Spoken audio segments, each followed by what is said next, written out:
大家好，我係第二屆幸福小組嘅 Best 金佩君。我嘅性格呢就比較內向嘅，當面對困難嘅時候呢，我嘅朋友呢就會教我去求神問卜啦。咁當然我係唔信啦，因為我都無神論嘅。咁當時呢，我公司嘅主管呢就無端端邀請我去參加幸福小組。咁我中學嘅時候呢，我都係讀基督教學校嘅。咁當時冇信耶穌基督。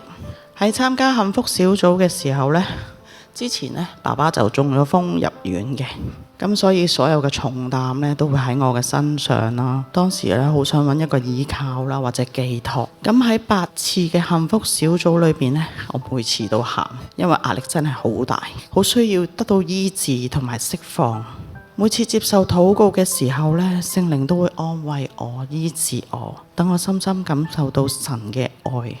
最記得當時呢，師母同我講，佢話聖靈話俾佢聽，我背後有一團黑影將我籠罩住，我直覺得自己好陰暗，因為有佢嘅禱告，讓我相信耶穌基督係我嘅救主，而且拯救我離開黑暗，步向光明。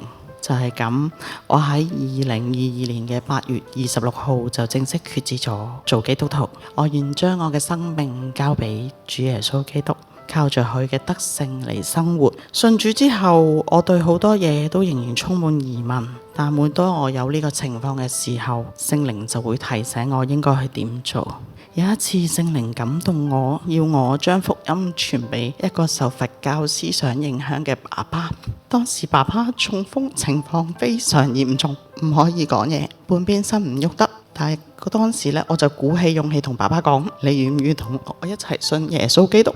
爸爸竟然開口講好，仲想攞張紙去簽名確認，咁樣我就更加相信爸爸真係得到主嘅同在。當時我非常感動，就係因為經歷到聖靈嘅同在，亦都看見神去顧念我嘅一家，感謝神嘅恩典，願將一切嘅榮耀歸俾神。記得訂閱千物見證頻道，撳埋個鐘仔，同埋幫手分享、點讚，等更多人認識神。